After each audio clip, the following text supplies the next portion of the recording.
أعوذ بالله من الشيطان الرجيم بسم الله الرحمن الرحيم الحمد لله رب العالمين وصلى الله تعالى على سيدنا محمد وعلى آله وأصحابه أجمعين.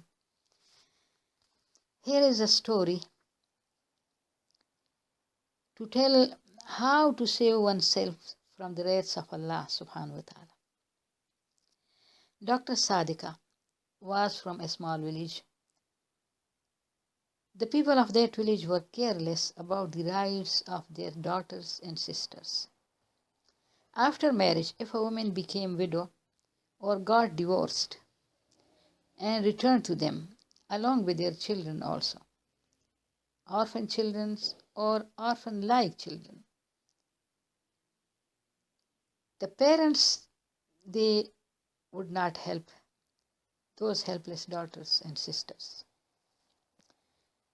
One day, right after the spring, right after the plants had started growing in spring, a terrible hailstorm hit the village so that all crops became damaged and fruitful trees became empty from flowers, fruits, and leaves.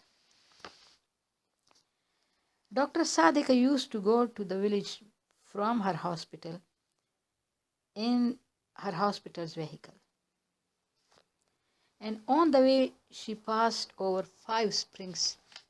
There were 5 springs in the village, and she used to pass over those springs. She saw a house on the edge of one of the streams. In that house, there were some trees and grapevine. The trees and the vine, they were full of leaves, as if a single leaf had not fallen from the tree.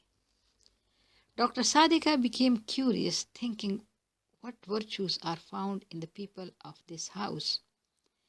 As the hailstorm didn't damage their trees, although the house was located in the center of the storm-hit area, and there were no walls or other structures to protect it.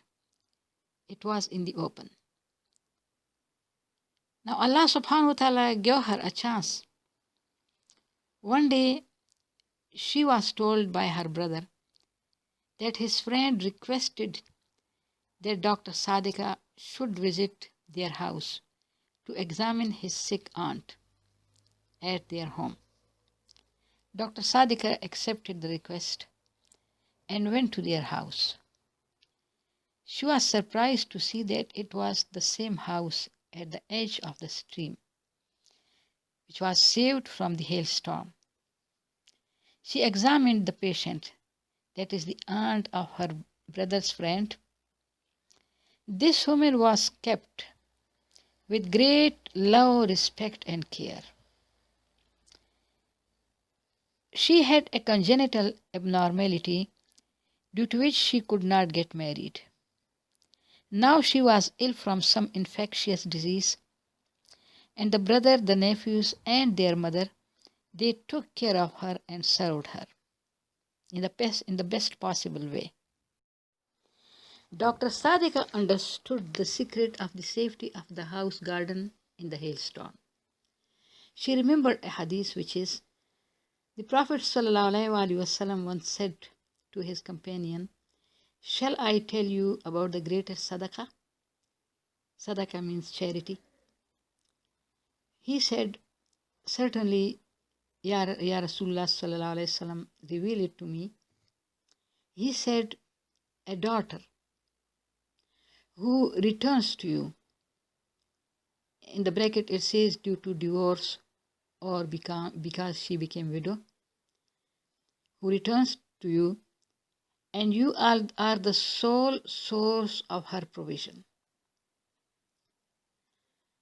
So the explanation says that a daughter or a sister who returns to her parents' house after her marriage because she became widow or because she is divorced, and there is no one to look after her except her parents, her father and her brothers, etc., she becomes the greatest sadaqah for them.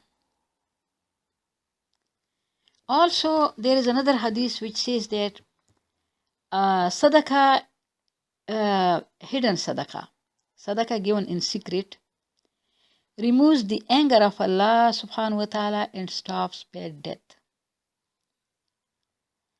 So, save yourselves from the raids and storms by taking care of the helpless daughters and sisters and by giving sadaqat in secret.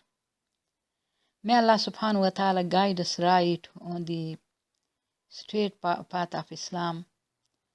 May Allah subhanahu wa ta'ala enable us to give sadaqat, and especially to our daughters and sisters who become helpless and have no source of support, no one to look after them. And also, if there is no such daughter or sister, then the other aqraba, the people of kinship, or a neighbor, or even outside that, may Allah subhanahu wa ta'ala enable us to give sadaqat in secret. May Allah subhanahu wa ta'ala protect us from the anger of Allah and from bad death.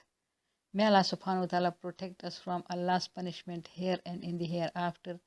Ameen Ya Arhamar Rahimin. سبحان ربك رب العزة عما يصفون وسلام على المرسلين والحمد لله رب العالمين. اللهم صل على محمد وعلى آل محمد كما صليت على إبراهيم وعلى آل إبراهيم إنك حميد مجيد.